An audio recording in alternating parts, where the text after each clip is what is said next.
दोस्तों मेरा नाम जमील अहमद है। इस वक्त मैं मौजूद हूँ इंग्लैंड यूनाइटेड किंगडम में। अक्सर दोस्त मुझसे सवाल करते हैं कि मास्टर्स पीएचडी या बैचलर के लिए किस कंट्री मूव हो जाएं, कौन सा कंट्री ज़्यादा बेस्ट होता है। तो डिपेंड करता है इंसान के अपने शौक़ पे, इंटरेस्ट पे, उसको स्कॉलरशिप कौन सी मिलती है, उसके ख़ुद की क्राइटेरिया पे। मगर इस वक्त मैं स्पेसिफ़िक 4 इंग्लिश कंट्रीज़ के बारे में डिस्कस करूँगा, क्योंकि इंग्लिश कंट्रीज़ की जो एक इम्पोर्टेंस है वो सबसे ज़्यादा एक अलग है दुनिया के मुकाबले और कंट्रीज़ के साथ। उसका रीज़न क्या है? उसका रीज़न ये है कि इंग्लिश लैंग्वेज का सबसे बड़ा बेनिफिट ये है कि वहाँ पे आपको लैंग्वेज बैरियर का सामना नहीं करना पड़ता। मैं इस वक्त डिस्कस करूँगा ऑस्ट्रेलिया, कनाडा, यूके और यूएसए के बीच में डिफरेंस। आपके हिसाब से आपके लिए कौन सा कंट्री ज़्यादा इम्पोर्टेंट है, कौन से कंट्री में आपको ज़्यादा बेनिफिट्स मिल से होते, कौन से कंट्री में आपको मूव ऑन होना चाहिए। इन 4 कंट्रीज़ के बीच में डिफरेंसेस के बारे में हम डिस्कस करते हैं नंबर वाइज। दोस्तों अगर आप चाहते हैं मैं ऐसे वीडियोस और भी बनाऊं तो मेरे चैनल को सब्सक्राइब ज़रूर कीजिए। सबसे पहला यूनाइटेड किंगडम, यूके में इस वक्त वीज़ा रेशो है वो सबसे ज़्यादा है। उसके वीज़ा रेशो को आप किसी और कंट्री के साथ कंपेयर नहीं कर सकते। मगर सबसे बैड न्यूज़ इस वक्त ये है कि यहाँ पे जो स्टूडेंट अपने फैमिली या अपने डिपेंडेंट के साथ आना चाह रहे थे, उनका डिपेंडेंट वीज़ा मास्टर्स और बैचलर के लिए बंद कर दिया गया है। सिर्फ मास्टर, रिसर्च और पीएचडी में आप अपने स्पाउस, अपने फैमिली के साथ आ सकते हैं। फ़ीस की बात करें तो फ़ीस 10,000 से लेके 20,000 पाउंड के बीच में होता है इंटरनेशनल स्टूडेंट के लिए। और डिफरेंट स्कॉलरशिप्स मौजूद होते हैं, वो आपके स्कॉलरशिप के ऊपर डिपेंड करता है। स्टेटमेंट, बैंक स्टेटमेंट कितना चाहिए? बैंक स्टेटमेंट लंदन के लिए 10,300 और लंदन के अलावा किसी और आप अगर सिटी के अंदर हैं तो आपको 9,700 और 800 के दरमियान में बैंक स्टेटमेंट चाहिए। 1 साल का आपका ये ख़र्चा होता है, प्लस आपका जो फ़ीस है वो प्लस ऐड करेंगे तो आपको बैंक स्टेटमेंट तकरीबन एक बंदे का पाकिस्तानी रुपीज़ में हम कन्वर्ट करें तो 70 से 80 लाख और इंडियन रुपीज़ में अगर कन्वर्ट करें तो 40 से 50 लाख रुपए आपको दरकार होता है। एडमिशन मिलना इतना आसान नहीं होता, आपको आइल्स देना होता है, पीटीई या इंग्लिश का कोई भी कोर्स देना लाजिम है। उसके अलावा मास्टर्स और बैचलर्स के लिए आप यहाँ मूव ऑन हो सकते हैं। पीएचडी की अपॉर्चुनिटीज़ मौजूद हैं, इतने नहीं है जितने यूएस के अंदर हैं और कंट्रीज़ के अंदर हैं। और जॉब रेशो यहाँ का अच्छा है, इतना नहीं है ऑस्ट्रेलिया, कनाडा और यूएस के कंपैरिजन में ज़्यादा नहीं है, मगर अच्छा है, बहुत अच्छा है। अक्सर दोस्त कंफ्यूज होते हैं कि यूके के लिए वो कंफ्यूज होते हैं कि यहाँ जॉब नहीं है या टैक्सेस ज़्यादा हैं। एक मिसाल आपको मैं देना चाहूँगा, आप यूके को पाकिस्तान या इंडिया के साथ कंपेयर नहीं कर सकते। अगर वहाँ से कंपेयर करेंगे तो आपको 100% डिफरेंस मिलेगा। अगर यूएस, यूके, ऑस्ट्रेलिया इनको कंपेयर करेंगे तो इनके बीच में 2-3% डिफरेंस होता है, जिसको हम ज़्यादा शो करते हैं। दूसरे नंबर पे है ऑस्ट्रेलिया इस वक्त दुनिया में जॉब अपॉर्चुनिटीज़ का हब बन चुका है, पीआर का हब बन चुका है। एडमिशन मिलना सेम एज़ यूके, आइल्स, पीटी, आपको कोई ना कोई इंग्लिश टेस्ट देना लाजिम है। कुछ यूनिवर्सिटियाँ ऐसे हैं जो आपको डायरेक्ट एडमिशन दे सकते हैं।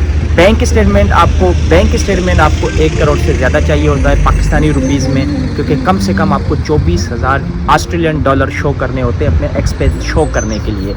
वीज़ा रेशो 50-50 है, मगर इस वक्त जो वीज़ा रेशो है वो 20-70% हो चुका है पाकिस्तानीज़ के लिए।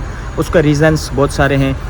बैचलर और मास्टर्स के लिए, पीएचडी में अगर आपको फंडेड स्कॉलरशिप मिल जाती है तो उसके वीज़ा रेशो ज़्यादा होती हैं। जॉब का ऑलरेडी मैं बता चुका हूँ, बहुत ज़्यादा हैं यूके के कंपेयर में, कनाडा के कंपेयर में बहुत ज़्यादा हो चुकी हैं। ऑस्ट्रेलिया के अंदर पीआर चांसेस ज़्यादा हैं।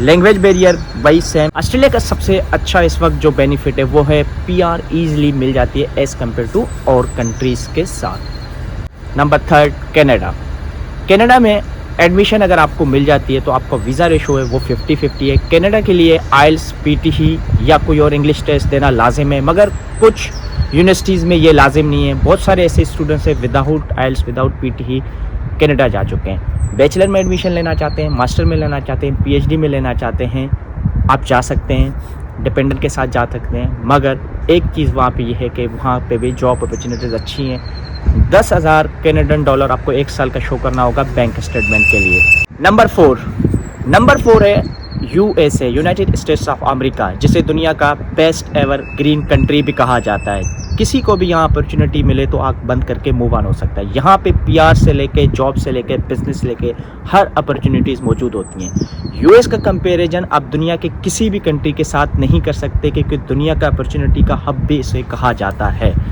यूएस में एडमिशन लेना भी इतना आसान नहीं है जितना और कंट्रीज़ में। एडमिशन तो मिल जाता है। यूएस का जो वीज़ा रेशो है दुनिया में सबसे कम होता है। आपका बैंक स्टेटमेंट एक दिन में पैसे डाल के दूसरे दिन निकाल के आप स्टेटमेंट शो कर सकते हैं। यूएस के अंदर बैंक स्टेटमेंट 10,000 यूएसडी डॉलर में होना चाहिए।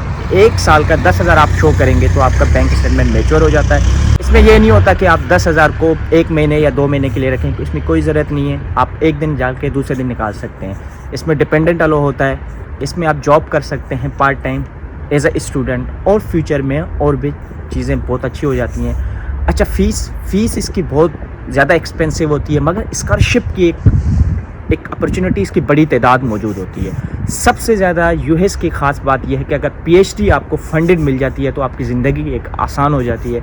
यूएस का जो पीएचडी है दुनिया में सबसे मुश्किल भी है, मगर यूएस के पीएचडी में जो फंडिंग होती है, जो रिसर्च होती है, उसका कंपैरिजन आप किसी कंट्री के साथ नहीं कर सकते।